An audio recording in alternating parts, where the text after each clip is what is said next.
The Special Needs Trust is a very important tool that basically helps to protect future government benefits. And a Special Needs Trust really does 5 things for us. It coordinates the available resources, it ensures government benefits, it provides money for life, it understands and improves the quality of life, and it provides distribution instructions of assets that are left in the trust when your child passes away, if there are any. Whenever you think of Special Needs Trust, you want to think of it at the same time as you think about government benefits. And when I say government benefits, what I mean is needs-based, financially needs-based benefits, like Medicaid, like SSI, where you have to qualify by not having enough money, by not having financial resources. That's how you qualify for those.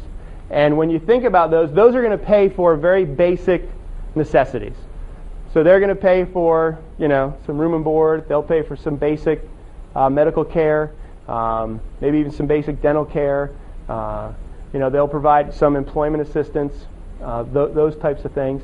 Again, just depends on where you live and how you want them to live. Again, SSI right now in 2011 is the max you can receive is $674 a month in an SSI payment. That's the income that they'll provide. Now again, you can use that. It's usually less than the average rent. There are other programs that go in conjunction with that that you can use to make that rent go down so that we can still live on $674, but it doesn't cover very much. A Special Needs Trust is what I like to call the parent's pocketbook. Basically, it provides everything that you provide while you're alive, which comes out of your pocket. You want to go get something, you go buy it. You want to go get a pair of shoes, you buy it for them. You want to go to the movies, you usually pay for it. You want to get extra food, you usually pay for it. It comes out of your pocket because your child lives with you or near you, and you are providing those additional items. And so a Special Needs Trust provides those things that you would provide while you're here. So it provides for things above and beyond what government benefits will pay for. And so I always describe that, if you think about it, and you could have anything in the Special Needs Trust. It could be dollars, it could be houses, it could be special painting. We had one family that had tickets to professional football, and their son loved going. And so they're like, well, these are worth a lot more than $2,000, so what are we going to do with these? This is something John loves to do, and so what do we do with these things? And so what we do with them is when the parents pass away, the Special Needs Trust becomes the owner of those tickets and those, seat licenses. So that then it's not in John's name, but he still has the ability to use them. What I liked about this plan is that they put them in there and then they put stipulations on them. And they said, which I like because if the team's good, this will work well. They said, John will get to choose from as many caregivers who gets to go to the game with him every week. So they figured if the team was good, John's going to get some really good care for at least 5 months out of the year. Because they're going to be just jimmying their way to try to get to the game with him. So I thought that was pretty good. That was pretty good use of, an asset that was also an event that they enjoyed doing as a family and that they wanted him to continue to do. So you want to think of a Special Needs Trust of a lot of different pieces that can go in there.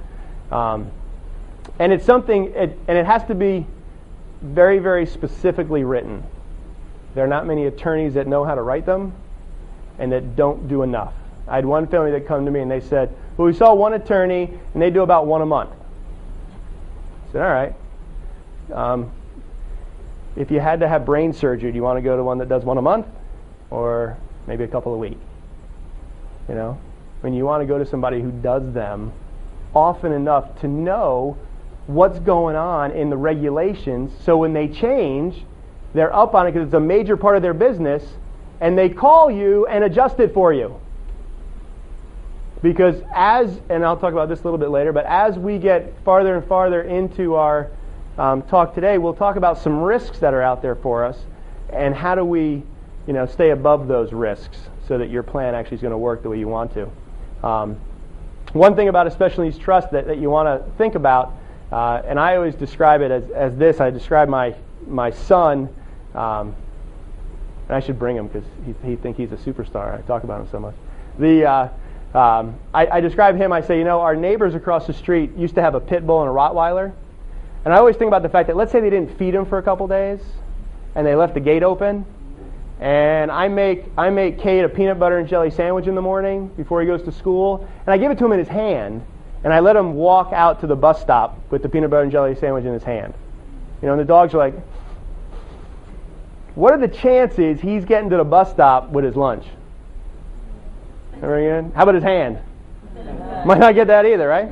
What if his dad was a little bit smarter and rewinded that picture, and I'm in the kitchen, and I slap the peanut butter and jelly sandwich on there, I put it in a Ziploc bag, and then I put it in the backpack and zip it up, puts it on his back, and we walk to the bus stop. What are the chances? Pretty good? Better, he's going to get lunch, right? He's going to be able to eat lunch, he's going to be able to write with his hands as well, and have all his 5 fingers. Well, think about a special needs trust as that backpack, and all your assets as that sandwich, and the government as the dogs. Trying to get your stuff, right? Well, they can't see it. They can't see it, but yet your child can still use it. Okay? But it has to be designed very specifically to make sure that it'll work the way you want to. There are different kinds of trusts. Again, not sure you want me to go into all of them, but there are different kinds. You want to make sure you set the right one up. There are kind that have what's called a payback provision, meaning any money left over when your child passes, then Medicaid and the government gets paid back for the money that they've provided over the years before it goes to anybody else. There are other ones like a third party that doesn't have that payback. So if there's $100,000 left in there, or $50,000 or $2,000, and your child passes away, then you've already determined in that document where that money's going to go, whether it's going to go to other children, other family members, or a charity, instead of going back to the government. So you always want to be cognizant of which one you use and whose money you put in each one.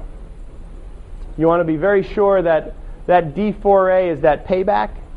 You want to make sure you never put your money inside that kind.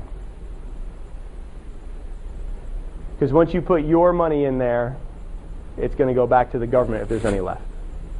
You always, as a parent or a grandparent or uncle or aunt, always want to put money in. It's called what's a third-party trust. The only kind of money that goes in that D4A is the individual's money. It's called a first-person trust. So those are used a lot. If there was a lawsuit, somebody got in an accident, had a brain injury, there's a lawsuit, well, that's that individual's money. So it has to go into that kind of a trust. You just never want to mix your money in that.